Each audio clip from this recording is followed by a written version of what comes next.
If you enjoyed this video, be sure to like and subscribe to show your support. Hey guys, it's Oluvids, and today I'm going to be talking about the plot of Kingdom Hearts Melody of Memory. So, obviously, there's going to be spoilers. If you don't want to see spoilers, click off now, but don't watch this video. I'm warning you right now, just don't watch it, if you care about spoilers or anything like that. I won't be putting any footage so that there's no way you could possibly be accidentally spoiled or anything. I'm just going to throw some random gameplay of like a different game, but if you don't want spoilers, don't watch it. Anyway, let's get into it. So, this game is mostly just gameplay. There's barely any story in the game. What this game is, actually, is just a Kingdom Hearts rhythm game, and then you have like a little bonus thing at the end which shows you, a little bit more of what's going on in the Kingdom Hearts story. Don't buy this game for the story. It's a little bit at the end. I think if you're gonna buy this, you should definitely buy it just as a rhythm game, and not as, the next big story in Kingdom Hearts, because that's not really what this game is.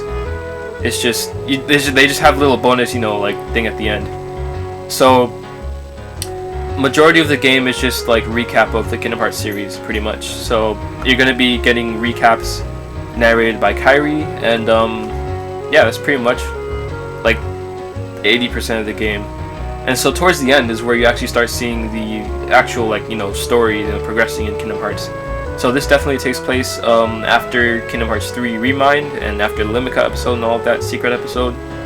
Basically, so in Kingdom Hearts Remind, they put Kairi to sleep to try to search through her memories to find a clue as to, to find out where Sora is or anything like that, what's going on with him. And eventually they do find a clue deep in her memories, way back when she was a kid in Radiant Garden. So pretty much the reason she ended up on Destiny Islands is because the scientist Xehanort sent her over there in order to find the Keyblade wielder, because he was like, she's a Princess of Heart, and she might be able to find the Keyblade wielder that's gonna, stop our worlds from being like destroyed, because obviously he lives in Radiant Garden now, and his world's kind of messed up because all his experiments and all that, so kind of screwed up there. But one throwaway line that he said before he sent her was that if you end up in a world that isn't, light and darkness, but something else, then we failed and abandoned your search and all of that stuff, and your task is going to be far from easy.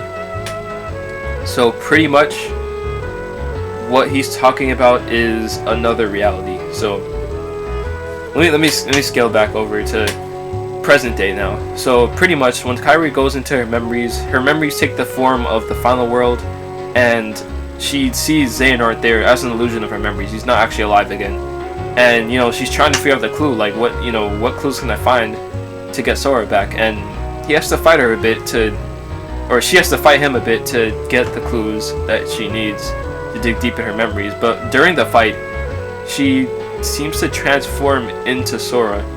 This might be because maybe his heart is with her, or maybe they have some sort of, maybe a connection or something like that. Basically, what the Xehanort said was that his voice can't reach. So, like, when Sora came in, he wasn't speaking or anything. He just, like, she kind of just, like, phased into Sora.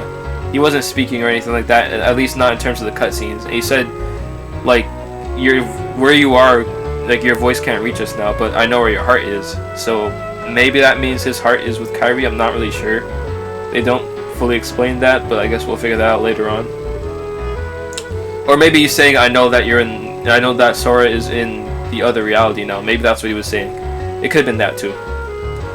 But so yeah, Kairi turns into Sora, and Kairi beats the fake Xehanort, and that's when he tells her, he brings up back, the memory of him putting her in that machine to send her off to Destiny Islands, and him mentioning that if she's sent to a world that's not light or darkness, then all hope is lost. She's failed, abandon your search, all that stuff. And after that, she finally wakes up, and if you played the Kingdom Hearts 3 DLC, you know that she was asleep for a year. So she's been sleeping for a year, and now she's finally back up, and she was able to get that clue, or yeah, something. They were looking for a clue, and she was able to get it. So she told Ansem the Wise and the researchers that, and Ansem the Wise said maybe he means unreality or fiction. So basically what he's saying here is that Sora is outside of their reality right now. He's stuck in unreality or fiction. I'm not sure. He's in fiction. All right, that's I guess what they're saying now. So yeah, he's saying Sora might be in unreality or fiction, but otherwise, like, I have no idea how we're gonna get to him. You know, I don't know. You know, it's beyond our comprehension, obviously, because it's not even in their reality. So he's like, I don't know what to make of this information. And that's when the fairy godmother comes in, and she says that she can help him out. You know, Master Yen said told her what she needs to do, and basically, in order to find Sora, they need 3 keys, and that is, we need Riku for his dreams. If you remember in Kingdom Hearts Remind, he's been dreaming of this other reality, you know, the city from Verum Rex, and in fact, you actually see the city in the intro of for this channel. But yeah, he's been dreaming of Verum Rex, and he actually dreamed of Yozora staring down at him. He basically dreamed of the secret ending we saw in the base Kingdom Hearts game.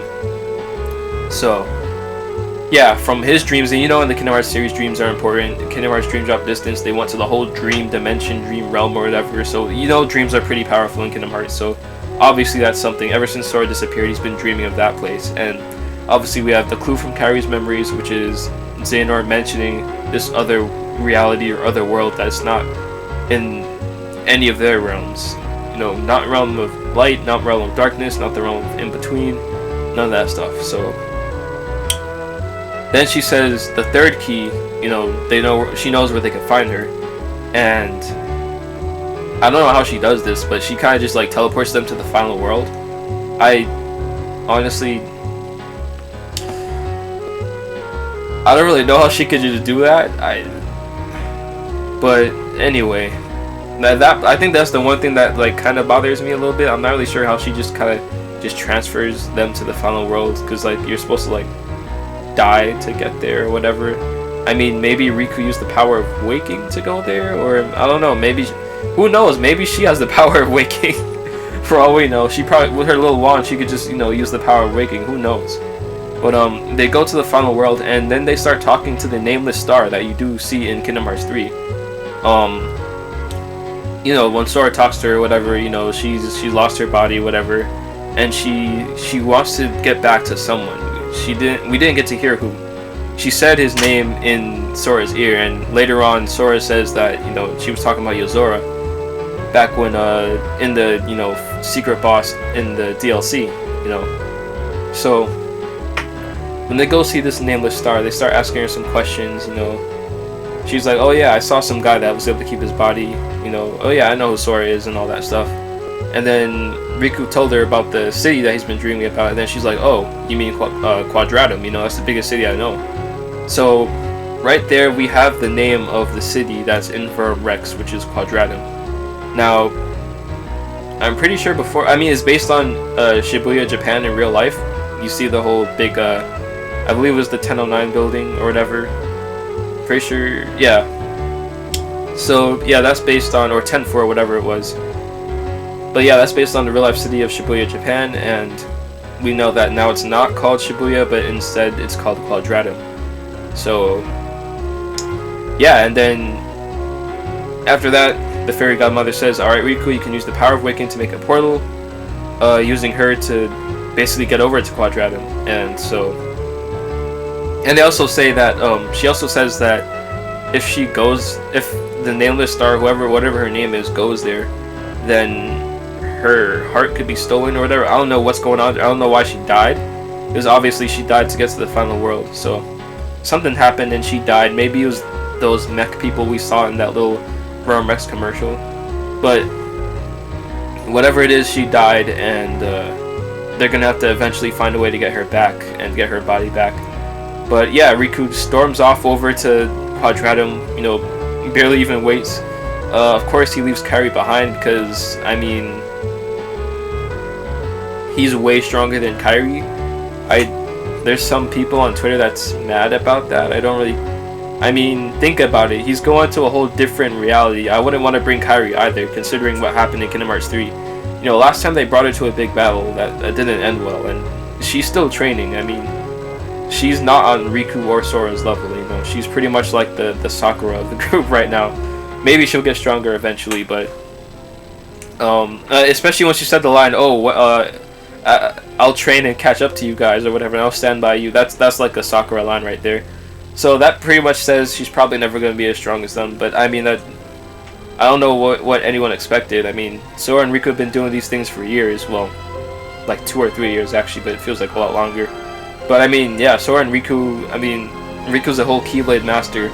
Sora's like almost there. I mean, honestly, it's kind of not his fault for him failing that test. So I'm gonna just say he's Keyblade master level, or at least he deserves the rank of master. Kyrie's nowhere near that level, so I think it makes sense that he didn't bring Kyrie there, because he doesn't know what to expect. You know, it's a whole different reality, and they're talking to someone that literally died there. So I mean, it was a good idea to not bring her. And then Kyrie goes and she says, you know, I'll tell everyone what's going on right now, and she tells Yensid, and then Mickey overhears, and he's about to rush in to help help Riku, but then Yensid tells him no, and then Mickey's gonna go and tell everyone, all the other trios, what's going on, and Kyrie decides that she's gonna go train with Aqua to get stronger. So that's pretty much the story of Kingdom Hearts Melody of Memory. As I said, it's really short. It's like maybe like 5 or 6 cutscenes in total in terms of like actual new story. So yeah, honestly, don't buy the game for the story. If you want to buy the game, buy it, because as a rhythm game, it is pretty fun. I will say that. I mean, considering the fact that I played a demo for like a long time, it's just fun as a rhythm game. So I think it still has value even if you know the story, which is why I don't really mind knowing the story early or anything like that. But obviously not everyone's like that, and not everyone knows that that's how the structure is. But yeah, don't look at this as like a next big story of the game. Just look at it as a rhythm game that happens to have some story in there. But yeah, with that being said, thank you guys for watching. I hope you guys enjoyed this video, and I hope you guys enjoy Melody of Memory, because it's launching today. And yeah, I'll be seeing you guys next time. Be sure to like and subscribe, and check out all the links in the description. And I'll be seeing you guys next time. So see ya.